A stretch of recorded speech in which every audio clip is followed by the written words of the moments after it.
अबे ओ मोटे, गोली चलाने का इतना शौक है तो मिलिट्री में भर्ती हो जा। मेरे पीछे क्यों पड़ा है? हाँ, मेरा नाम खान है, अमजद खान। अस्सलाम वालेकुम, तुसी वेख रहे हो जफर भाई ऑफिशियल चैनल।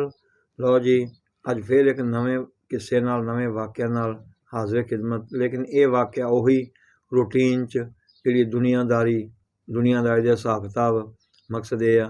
और ये याद रखना कि मेरी जिहड़ी ना चैनल उस ते एक वाक़या जिहड़ा वा वो मजहबी आया करेगा ते एक जिहड़ा वाक़या वा वो दुनियादारी दा, वो भी अच्छा वाक़या कोई होएगा। ਤੇ ਉਹ ਨਾ ਜਿਵੇਂ ਕਹਿੰਦੇ ਆ ਕਿ ਲੋਕਾਂ ਨੂੰ ਖਰਾਬ ਕਰਨ ਵਾਲਾ ਨਹੀਂ, ਲੋਕਾਂ ਦੇ ਜਿਹੜੇ ਨਾ ਜਿਵੇਂ ਐਬ ਉਛਾਲਣ ਵਾਲਾ ਨਹੀਂ ਹੋਇਆ ਕਰੇਗਾ। ਠੀਕ ਆ ਜੀ। ਵਾਕਿਆ ਕੀ ਹੈ ਜਨਾਬ, ਬਿਆਨ ਕਰਨ ਤੋਂ ਪਹਿਲੇ ਮੇਰਾ ਚੈਨਲ ਲਾਈਕ ਕਰ ਲਓ, ਸਬਸਕ੍ਰਾਈਬ ਕਰ ਲਓ, ਸ਼ੇਅਰ ਕਰ ਲਓ। ਠੀਕ ਆ ਜੀ। ਵਾਕਿਆ ਜਨਾਬ ਇੰਡੀਅਨ ਓਲਡ ਐਕਟਰ, ਬਹੁਤ ਵੱਡਾ ਐਕਟਰ ਜਿਹਦਾ ਨਾਮ ਫੈਰੋਜ਼ ਖਾਨ ਸੀ। ਫੈਰੋਜ਼ ਖਾਨ ਤੇ ਸੁਲਤਾਨ ਰਾਹੀ ਜਿਹੜਾ ਸੀ, ਅਸੀਂ ਇਹ ਥੰਬਨੇਲ ਤੇ ਵੀ ਸ਼ਾਇਦ ਲਿਖਿਆ ਹੋਏਗਾ ਜਾਂ ਤੁਹਾਡੇ ਸਾਹਮਣੇ ਆਇਆ ਹੋਏਗਾ ਕਿ ਇਹ ਕੁਛ ਚੀਜ਼ਾਂ ਇਹਨਾਂ ਦੀਆਂ ਮਸ਼ਾਬਤ ਰੱਖਦੀਆਂ ਸੀ, ਕੋਈ ਤਾਲੁਕ ਰੱਖਦਾ ਸੀ, ਜਿਵੇਂ ਇਹਨਾਂ ਦਾ ਕੋਈ ਤਾਲੁਕ ਆਪਸ 'ਚ। ਹਾਲਾਂਕਿ ਠੀਕ ਆ, ਤਾਲੁਕ ਤੇ ਬਹੁਤ ਵੱਡਾ ਸੀ। ਇਹ ਤਾਲੁਕ ਸੀ ਕਿ ਉਹ ਵੀ ਮੁਸਲਮ ਤੇ ਇਹ ਵੀ ਮੁਸਲਮ। ਠੀਕ ਆ ਜੀ। ਇਹ ਤਾਲੁਕ ਜਿਹੜਾ ਹੁੰਦਾ ਵਾ ਇਹ ਕਿਸੇ ਤੋਂ ਘੱਟ ਨਹੀਂ ਹੁੰਦਾ। ਸਾਡਾ ਇਸਲਾਮ ਦਾ ਤਾਲੁਕ ਬੜਾ ਗਹਿਰਾ ਤਾਲੁਕ। ਠੀਕ ਹੈ ਜੀ।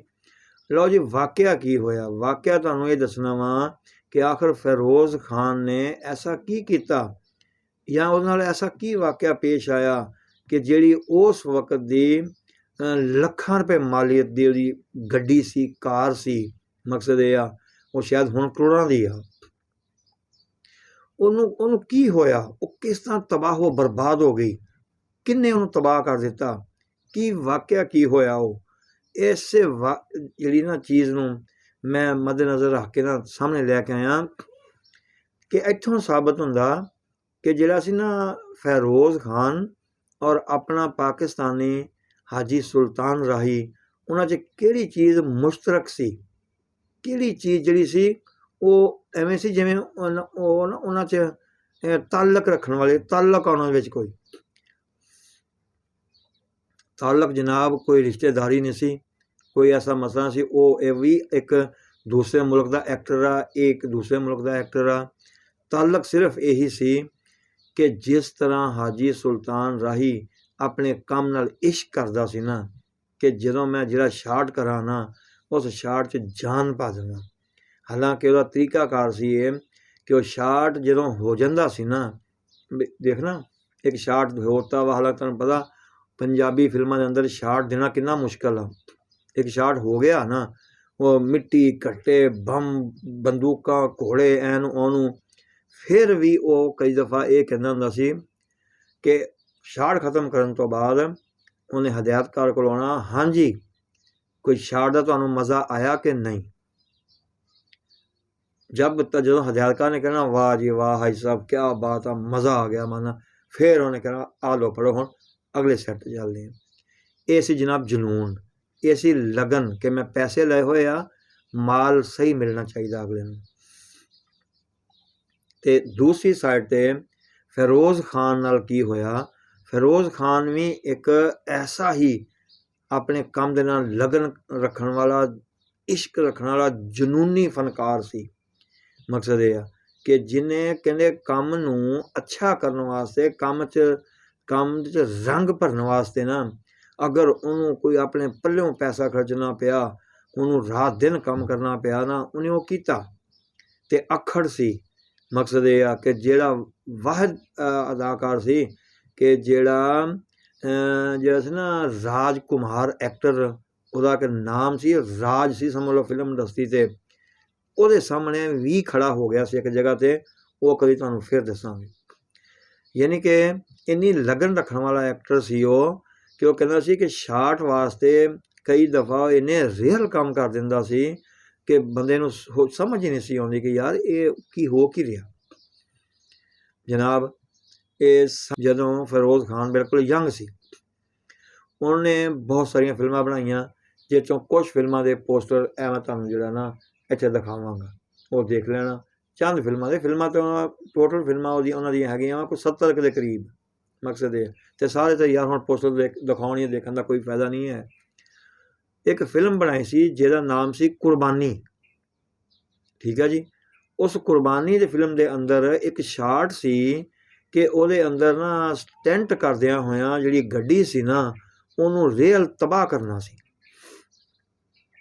ਉਹਨੇ ਕਿਹਾ ਯਾਰ ਜ਼ੇਨ 'ਚ ਪਤਾ ਨਹੀਂ ਉਹਦੇ ਕੀ ਆਇਆ, ਹਾਲਾਂਕਿ ਗੱਡੀਆਂ ਉਹਨਾਂ ਕੋਲ ਐਕਸਟਰਾ ਵੀ ਹੁੰਦੀਆਂ ਵਾ, ਬਹੁਤ ਸਾਰੀਆਂ ਹੁੰਦੀਆਂ। ਉਹਨੇ ਜਨਾਬ ਉਸ ਵੇਲੇ ਕਹਿੰਦੇ ਆ ਕਿ ਜਿਹੜੀ ਉਹਦੇ ਕੋਲ ਗੱਡੀ ਲੈਂਡ ਕਰੂਜ਼ਰ ਟਾਈਪ ਦੀ ਗੱਡੀ ਸੀ ਨਾ, ਮਕਸਦ ਇਹ ਆ ਜਿਹੜੀ ਉਸ ਵੇਲੇ ਦੱਸਦੇ ਆ ਕਿ ਭਾਰਤ ਦੇ ਅੰਦਰ ਸਿਰਫ ਗੱਡੀਆਂ ਹੀ 5-6 ਸੀ ਉਹ, ਜਿਨ੍ਹਾਂ 'ਚੋਂ ਇੱਕ ਫਿਰੋਜ਼ ਖਾਨ ਦੇ ਕੋਲ ਸੀ। ਸਿਰਫ ਪੂਰੇ ਭਾਰਤ 'ਚ 5-6 ਗੱਡੀਆਂ ਸੀ ਅਤੇ ਕਿੰਨੀ ਉਹਦੀ ਮਾਲੀਅਤ ਹੋਏਗੀ, ਕਿੰਨੀ ਮਹਿੰਗੀ ਹੋਏਗੀ ਉਹ। ਉਹਨੇ ਜਨਾਬ ਰੋਲ ਦੇ ਅੰਦਰ ਜਿਹੜਾ ਨਾ ਜਾਨ ਭਰਨ ਵਾਸਤੇ ਆਪਣੀ ਜਿਹੜੀ ਉਹ ਰੋਲਸ ਰਾਇਸ ਟਾਈਪ ਦੀ ਜਾਂ ਕੀ ਉਹਦਾ ਨਾਂ ਸੀ ਗੱਡੀ ਦਾ, ਉਸ ਗੱਡੀ ਨੂੰ ਜਿਹੜਾ ਸੀ ਨਾ ਮਕਸਦ ਇਹ ਆ ਕਿ ਉਹਨੇ ਕਿਹਾ ਮੈਂ ਸਟੈਂਟ ਹੀ ਇੱਥੇ ਕਰਾਂਗਾ। ਉਹਨੇ ਕਿਹਾ ਭਾਈ ਖਿਆਲ ਕਰ ਕੀ ਹੋਇਆ ਤੈਨੂੰ ਯਾਰ, ਹੋਰ ਗੱਡੀਆਂ ਥੋੜ੍ਹੀਆਂ। ਉਹਨੇ ਕਿਹਾ ਨਹੀਂ ਬਸ ਸ਼ਾਟ ਦਿੱਤਾ। ਸ਼ਾਟ ਮੈਂ ਸ਼ਾਇਦ ਤੁਹਾਨੂੰ ਜਿਹੜਾ ਨਾ ਇਹ ਹੁਣ ਦਿਖਾਵਾਂਗਾ, ਆਹ ਸ਼ਾਟ ਦੇਖੋ।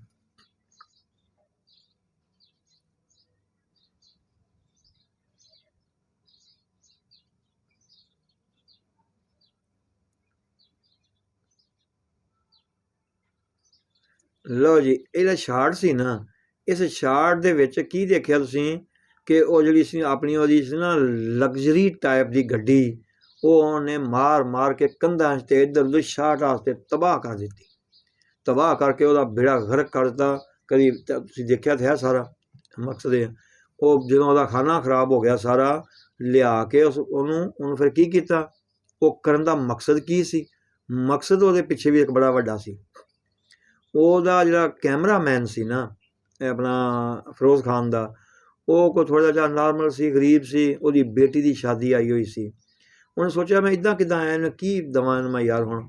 ਮਕਸਦ ਇਹ ਆ ਉਹ ਜਦੋਂ ਉਹ ਸ਼ਾਟ ਸਾਰਾ ਫਿਲਮ ਦਾ ਲੈ ਲਿਆ ਨਾ, ਲੈ ਕੇ ਜਦੋਂ ਗੱਡੀ ਬਾਲਣ ਕਰਤੀ, ਉਹਨੇ ਉਹਨੂੰ ਬੁਲਵਾਇਆ। ਉਹਨੇ ਕਿਹਾ ਇੱਧਰ ਆ ਬਈ। ਆ ਗਿਆ। ਉਹਨੇ ਕਿਹਾ ਇਹ ਗੱਡੀ ਲੈ ਜਾ। ਉਹ ਮੂੰਹ ਵੱਲ ਵੇਖੇ, ਯਾਰ ਇਹ ਕੀ ਕਰਨ ਲਿਆ ਯਾਰ, ਗੱਡੀ ਏਡੀ ਮਹਿੰਗੀ ਗੱਡੀ, ਇੱਕ ਕਬਾੜ ਵੀ ਹੋ ਗਈ ਫਿਰ ਵੀ ਲੱਖਾਂ ਰੁਪਏ ਦੀ ਆ। ਉਹਨੇ ਕਿਹਾ ਲੈ ਜਾ ਲੈ ਜਾ ਇਹਨੂੰ। ਲੈ ਕੇ ਜਾ ਕੇ ਇੱਕ ਕਬਾੜੀ ਨੂੰ ਵੀ ਦੇਵੇਂਗਾ ਨਾ, ਕਿਸੇ ਕਬਾੜੀਏ ਨੂੰ ਵੀ ਦੇ ਦੇਂਗਾ, ਅਤੇ ਤੇਰੀ ਜਿਹੜੀ ਬੇਟੀ ਦੀ ਸ਼ਾਦੀ ਆ ਨਾ, ਮਕਸਦ ਇਹ ਉਹ ਬੇਟੀ ਦੀ ਸ਼ਾਦੀ ਕਰਨਾ ਚਾਹ ਰਿਹਾ ਸੀ, ਪਰੇਸ਼ਾਨ ਸੀ, ਉਹਦੇ ਕੋਲ ਪੈਸੇ ਨਹੀਂ ਸੀ ਹੈ। ਉਹਨੂੰ ਗੱਡੀ ਦੇ ਦਿੱਤੀ ਸਾਰੀ। ਉਹ ਹਾਲਾਂਕਿ ਟੁੱਟ ਭੱਜ ਮਾੜੀ ਮੋਟੀ ਕਾਲ ਨੇ 2-4 ਲੱਖ ਉੱਤੇ ਲੱਗ ਜਾਂਦਾ, ਗੱਡੀ ਫਿਰ ਨਵੀਂ ਸੀ। ਉਹਨੂੰ ਲੱਖਾਂ ਰੁਪਏ ਦੀ ਗੱਡੀ ਦੇ ਦਿੱਤੀ। ਲੈ ਬਈ ਇਹਨੂੰ ਵੇਚ ਕੇ ਨਾ, ਭਾਵੇਂ ਕਬਾੜੀ ਨੂੰ ਵੇਚ ਦੇ, ਤੈਨੂੰ ਫਿਰ ਵੀ ਲੱਖਾਂ ਰੁਪਏ ਲੱਭ ਜਾਏਗਾ। ਠੀਕ ਆ ਜੀ। ਉਹ ਗੱਡੀ ਉਹਨੂੰ ਦੇ ਕੇ ਉਹਦੇ ਜਿਹੜੀ ਬੇਟੀ ਦੀ ਸ਼ਾਦੀ ਵਾਸਤੇ ਇਸ ਤਰ੍ਹਾਂ ਜਿਹੜਾ ਨਾ ਉਹ ਸ਼ਾਟ ਜਿਹੜਾ ਉਹ ਸ਼ਾਟ ਵੀ ਦੇ ਦਿੱਤਾ, ਔਰ ਇੱਕ ਬਹੁਤ ਜਿਹੜੇ ਨਾ ਸ਼ਰੀਫ ਅਤੇ ਸਾਦਾ ਆਦਮੀ ਦੀ ਖਿਦਮਤ ਵੀ ਬੜੇ ਇੱਕ ਅਲੱਗਾ ਅੰਦਾਜ਼ ਵਿੱਚ ਕਰਤੀ। ਅਤੇ ਇਸ ਤਰ੍ਹਾਂ ਜਨਾਬ ਕਿ ਫਿਲਮ ਇੰਡਸਟਰੀ 'ਚ ਉਹਨਾਂ ਨੂੰ ਕੌਬੋਏ ਦੇ ਨਾਂ ਤੋਂ ਜਿਹੜਾ ਨਾ ਫਿਰ ਯਾਦ ਕਰਨੇ ਲੱਗੇ ਲੋਕ, ਕਿ ਯਾਦ ਕਰ ਰਹੇ ਸੀ ਯਾਰ ਕਿਆ ਬਾਤ ਆ ਕਿ ਦਰਿਆ ਦਿਲ ਵੀ ਕਿੰਨਾ ਵਾ, ਔਰ ਫਿਰ ਜਦੋਂ ਕੰਮ ਕਰਨ ਦਾ ਮਾਮਲਾ ਆਉਂਦਾ ਤਾਂ ਉਦੋਂ ਕਿੰਨਾ ਰੇਅਰ ਕੰਮ ਕਰਨ ਦਾ ਆਦੀ ਆ। ਔਰ ਦੇਖੋ ਕੋਈ ਭਲਾ ਐਵੇਂ ਕਰਦਾ ਹੋਏਗਾ, ਦੱਸੋ ਮੈਨੂੰ ਕਿਸੇ ਐਕਟਰ ਦੀ ਮਿਸਾਲ ਜਿਹਨੇ ਆਪਣੀ ਗੱਡੀ ਐਵੇਂ ਤਬਾਹ ਕਰਤੀ ਹੋਵੇ। ਇਹ ਦੱਸਣਾ ਮੈਨੂੰ ਕਿ ਵਾਕਿਆ ਤੁਹਾਨੂੰ ਕੈਸਾ ਲੱਗਾ। ਇਨਸ਼ਾਅੱਲਾ ਫਿਰ ਕਿਸੇ ਨਵੇਂ ਵਾਕਿਆਤ ਨਾਲ ਮੁਲਾਕਾਤ ਹੋਏਗੀ। ਉਨੀ ਦੇਰ ਤੱਕ ਇਜਾਜ਼ਤ। अस्सलाम वालेकुम।